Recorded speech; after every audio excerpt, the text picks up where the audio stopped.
Welcome back to the Padilla family homestead. It is about, I don't know, 9:30 in the morning. It's a little warmer out here than I'd like to be out, but we need to start working on creating a solution to the watering our slanted bed. So this garden area is all on an incline. And so when you water at the top, the water rushes down to the bottom and pools there. And so I need to come up with a solution for letting water sit by these plants. So I think I have the solution. I'm going to implement it and you guys can follow along and see how it works. So the first thing we're going to do is come down here in between the plants. Now, I planted these pepper plants pretty close together. Pepper plants like to hold hands. They seem to grow better when they hold hands apparently, so that is the method I decided to try. And all I'm going to do is in this large gap right here, I'm going to go ahead, can you see that? Okay. In this gap, I'm going to go through and I'm going to use my hori, and I'm kind of going to dig a trench right here.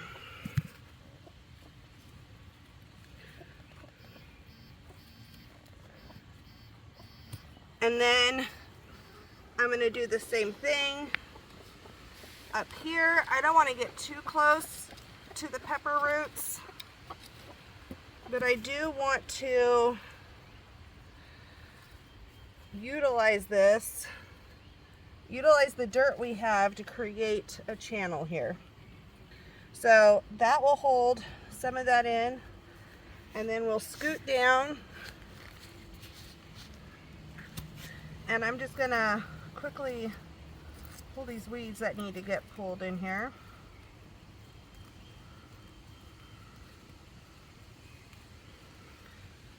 And I'm gonna do the same thing on this next one.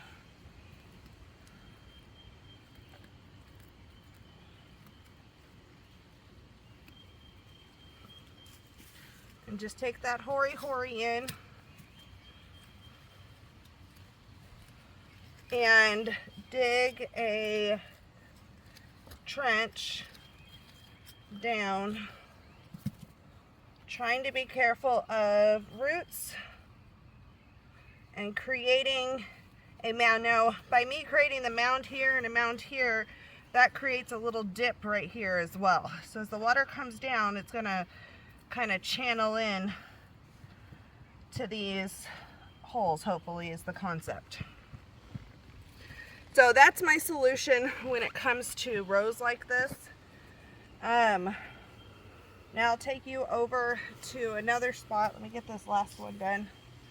I'll take you over to another spot and show you my concept for that.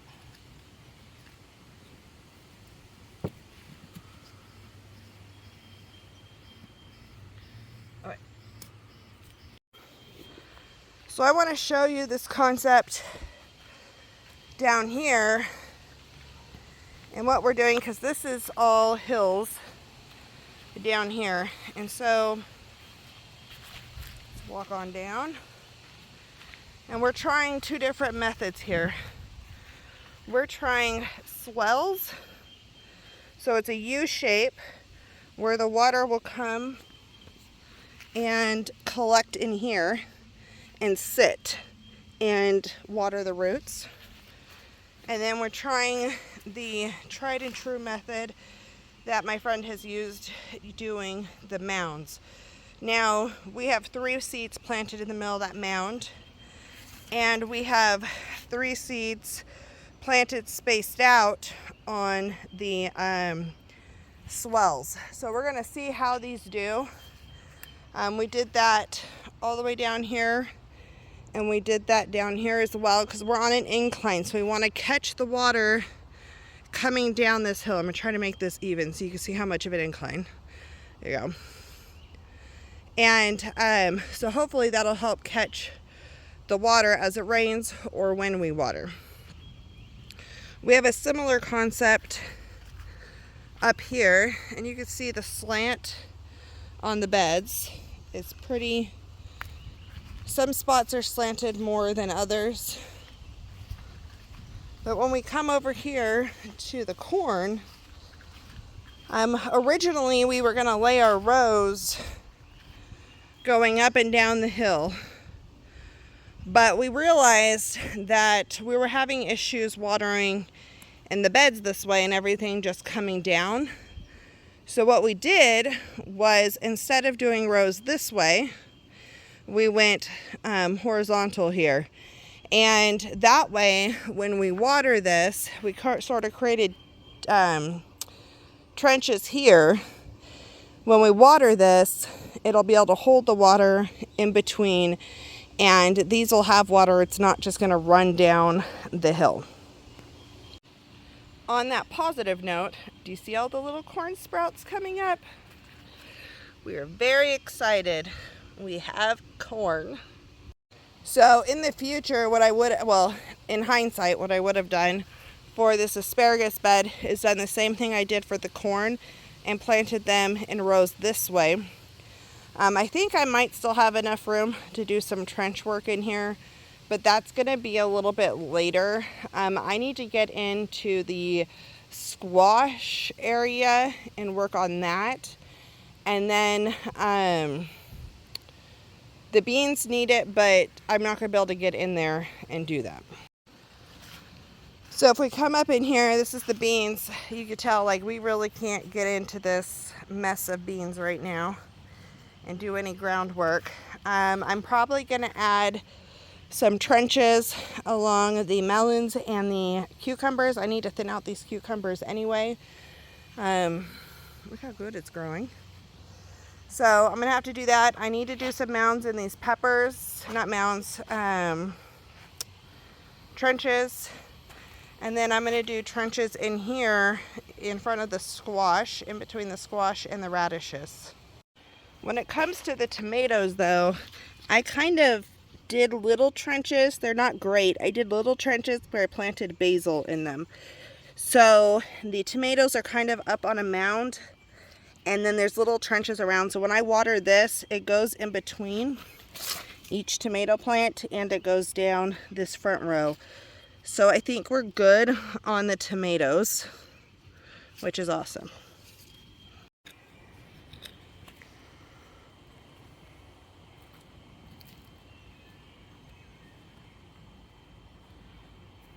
I don't want to get too close to this tomato plant, so I'd rather put the trench on that side. I really need a weed in there. And then over here, where we get a little trickier. That guy's broken for the wind.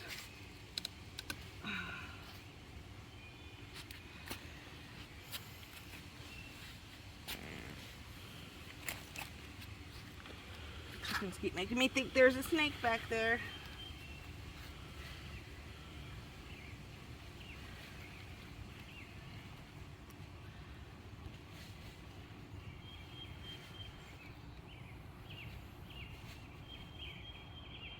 This isn't going to be perfect, but it'll help keep it up for now.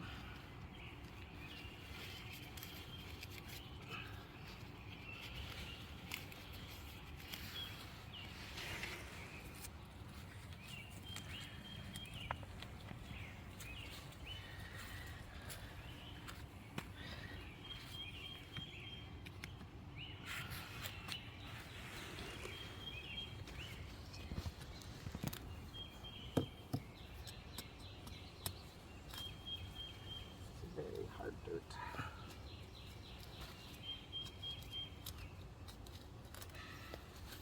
You can tell this area up here is not holding water, it's just going down.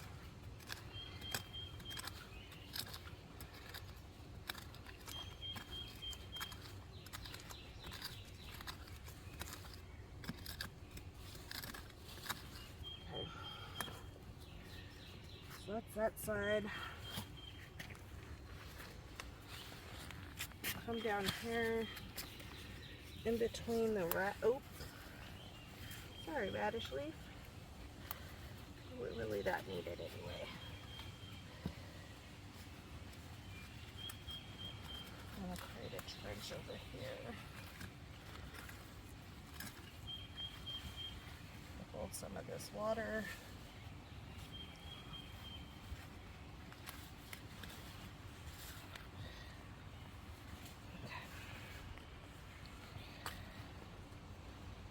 Bugs are definitely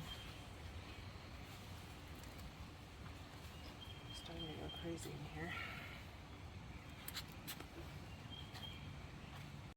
Alright, so this bed is my root vegetables that we're experimenting with, and it would have been great to set something up prior to planting the seeds. And in the future, I am going to make what I'm probably going to do is little mounds where I plant the seeds, and then going this way, and then as I water, it'll catch. Hindsight is 20/20. I did plant rows here. The thing is, when I watered, they definitely the seeds got pushed. The turnips are doing great. You are trouble. There's a grasshopper staring at me. The grasshoppers are really doing a number over here, so that's the next thing I have to work on. But I don't even think I got it. I need to get in here and do some trenching because some of these need to hold some water. But this was 30-day radishes, carrots, and then 55-day radishes, and then turnips, golden beets, and red beets. But I have turnips here, and the complicated part is I have a feeling some of my radishes washed here too. And they're similar colors. So I didn't thought process that one well to be able to tell the difference, but they're also back here in the beet row. So I know that I've had stuff washing out here, and so that's another thing these trenches will help with is stopping the wash of seeds from going too far. They would go into that trench versus going into the all the way down the bed. So it doesn't need to be anything crazy here, but I'm just adding just a little line to help hold some water. And then I'll come on this side over here and try to get in between, not damage any roots, and do the same concept again, not crazy deep, just enough to catch a little bit of water, and hopefully cause ease of watering these. Can you see the trench? I just put it right in between the turnips, and then these are supposed to be the golden beets, but there's a turnip in there. So that'll help with the washing of seeds. So from here on out, when we plant out here, I'm really gonna be doing more row work. Some of the stuff I kind of scattered. This is in rows, but over there I did stuff scattered, just kind of all over the place. And in the future, I'm going to do more rows because we need to be able to stop the water from just collecting at the bottom, which is what caused my lavender to die down there and stuff like that, because some things need more water and some things don't. The other thing is planting things that need a lot of water at the base of the bed. So the water is pulling where the board divides in the middle of the bed. So it's not going the whole 16 or 20 feet. It's going the 8 feet and it's pulling where the board is. So if we concentrate and do things that need more water at the base, less water at the top, that's going to help as well. So those are all things to take into consideration as you're planting and knowing what you're working with. If you're working on a slant, doing the best thing for watering on a slant to help your plants succeed. And then, so that's my tip for watering and what I am trying out. At this point, it's just, we'll see how it goes in the next few days. We're supposed to get rain this weekend. Again, we got rain last night, which is why this is a great day to come out here and do this, because the ground was wet. And then we will have more rain coming up. So I'm just going to take this again in between my golden beets and my red beets, and just, not a crazy trench, just a little trench to help offset some of that water flow. Channel it where you want it. So I'll have to do the same thing on that side eventually. I'm just doing what I can right now. But these are growing better than I thought they were going to grow in this heat. So we're just trucking along.